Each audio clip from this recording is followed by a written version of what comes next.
Presiding officers of Indian Parliament. இந்திய பாராளுமன்றத்துக்கு அவை தலைவர்கள். Indian Parliament consists of bicameral system. Bicameral systemனா இரு அவைகள் கொண்ட ஒரு சட்டம் இயற்றும் அவை. அப்ப இந்திய பாராளுமன்றம் இரு அவைகள் கொண்டது. இந்த இரு அவைகள் சேர்ந்து தான் ஒரு சட்டத்தை இயற்ற முடியும். அப்ப இரு அவைகள் என்ன அப்படின்னா லோக்சபா, ராஜ்யசபா. இந்த இரு அவைகளுக்கும் அந்த அவை நடத்துவதற்கு அவைத்தலைவர் தேவை. அப்போ லோக்சபாவுடைய அவைத்தலைவர், அந்த அவைத்தலைவரின் பெயர் என்ன அப்படின்னா சபாநாயகர். ராஜ்யசபாவுடைய அவைத்தலைவருக்கு பேர் சேர்மன். அப்போ speaker of the Lok Sabha, chairman of the Rajya Sabha, இவங்க தான் அவைத்தலைவர். இப்போ இந்த அவைத்தலைவருடைய பணி என்ன அப்படின்னா அந்த அவையை வழி நடத்துவதற்கு ஒரு விதிகளின்படி அந்த அவையை வழி நடத்தி செல்லணும். அப்போ விதிகள், ரூல்ஸ், அந்த ரூல்ஸ் யார் ஃப்ரேம் பண்ணுறா அப்படின்னா அந்தந்த அவைக்கான ரூல்ஸ் அந்தந்த அவையே உருவாக்கும். அப்போ லோக்சபாவுக்கு ரூல்ஸ் கமிட்டி இருக்குது. அந்த ரூல்ஸ் கமிட்டி தான் அந்த விதிகள், அந்த ரூல்ஸை உருவாக்கும். ராஜ்யசபாவுக்கும் அதே மாதிரி ஒரு ரூல்ஸ் கமிட்டி இருக்குது, ரூல்ஸ் உருவாக்கும். இந்த அந்தந்த அவை ஏற்படுத்திய ரூல்ஸ் படி, அந்த ரூல்ஸ் கமிட்டி ஏற்படுத்திய ரூல்ஸ் படி, அந்த விதிகளின்படி இந்த அவைத்தலைவர் அந்த அவைகளை வழிநடத்தி செல்வார். அவ்வாறு ஒரு வரையறைக்குள்ள அந்த விதிகளை மீறினால் அவர் என்ன ஆக்ஷன் வேணாலும் எடுக்கலாம். அப்போ அவைத்தலைவருக்கு என்ன அதிகாரம் அப்படின்னு பார்க்க போனால் அந்த ரூல்ஸ் படி அந்த அவை உறுப்பினர்கள் இயங்கணும்.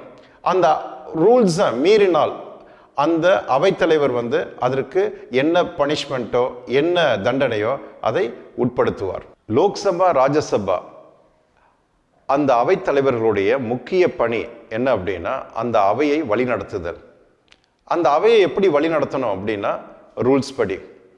அப்போ ஏற்கனவே சொன்ன மாதிரி அந்தந்த அவையுடைய ரூல்ஸ் கமிட்டி ரூல்ஸை ஃப்ரேம் பண்ணும்.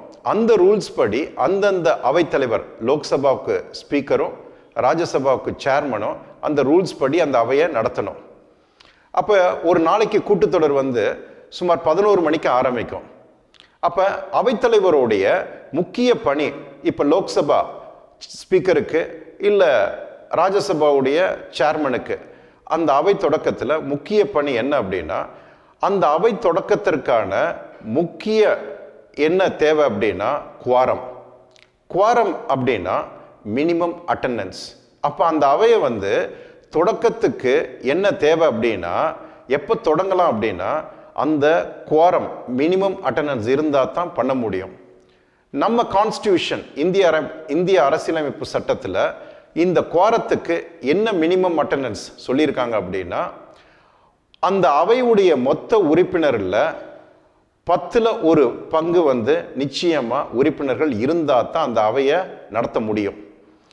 உதாரணத்திற்கு லோக்சபாவுடைய மொத்த உறுப்பினர் 545. அதில் 1/10 எவ்வளவு அப்படின்னா 55 எம்பிக்கள். மினிமம் லோக்சபாவில் அன்னைக்கு கூட்டத்துக்கு ஸ்பீக்கர் 55 லோக்சபா எம்பிக்கள் இருந்தால் தான் அந்த அவையை நடத்த முடியும். இல்லைன்னா அவையை நடத்த முடியாது. அப்போ மினிமம் அட்டெண்டன்ஸ் வந்துருச்சு, அந்த அவையை ஸ்டார்ட் பண்ணிடுறாங்க. அப்போ ஸ்டார்ட் பண்ணோன்னே ஒரு சட்டம் கொண்டு வருவதற்கான ஒரு டிஸ்கஷன், டிபேட்ஸ் எல்லாம் நடக்குது. அப்போ அந்த சட்ட மசோதா அதை பற்றி விவாதம் நடக்குது. காரசாரமாக எதிர்கட்சிகள் இன்னொன்று ஆளுங்கட்சிக்கிடையே நடக்குது. இப்போ காலம் போய்கிட்டே இருக்கு. இப்போ லஞ்ச் பிரேக் விடணும். இப்போ நம்ம லஞ்ச் பிரேக்குக்கு அப்போ அவைத்தலைவர் லஞ்ச் பிரேக்குக்கு என்ன பண்ணுவார் அப்படின்னா the house shall adjourn for lunch and shall meet at 2:30 PM. அப்போ அவர் என்ன சொல்றார் அப்படின்னா மதிய உணவுக்காக இந்த அவை கலைக்கப்படுது, மீண்டும் மதிய உணவுக்கு அப்புறம் 2:30 மணிக்கு கூடும் அப்படிங்கிறது. அப்போ அட்ஜார்ன்மெண்ட் செய்யும்போது மீண்டும் எப்போ அவை கூடும் அப்படிங்கிற நேரத்தையும் டேட்டையும் குறிப்பிடணும். இப்போ அவ்வாறு குறிப்பிடலை அப்படின்னா அந்த டேட்டும் டைமையும் குறிப்பிடலை அப்படின்னா அது அட்ஜார்ன்மெண்ட் சினிடை அப்படின்போம். சினிடை அப்படின்னா கால வரையற்ற, அதாவது காலம் குறிப்பிடாமல் அந்த அவையை ஒத்தி வைப்பது அப்படின்னு பொருள். அப்போ ஒரு அவையை குவாரம் இருக்கான்னு பார்க்குறதும், ஒரு அவையை வந்து அஜான்மெண்ட் ஒத்தி வைப்பது, இல்லை நேரம் குறிப்பிட்டு என்னது காலமும் ஒரு டேட்டும் டைமும் குறிப்பிட்டு ஒத்தி வைக்கிறது, இல்லை அது இல்லாமல் ஒத்தி வைக்கிறது. இந்த 3 பணிகளும் செய்வது தான் அந்த அவைத்தலைவருடைய முக்கிய பணி.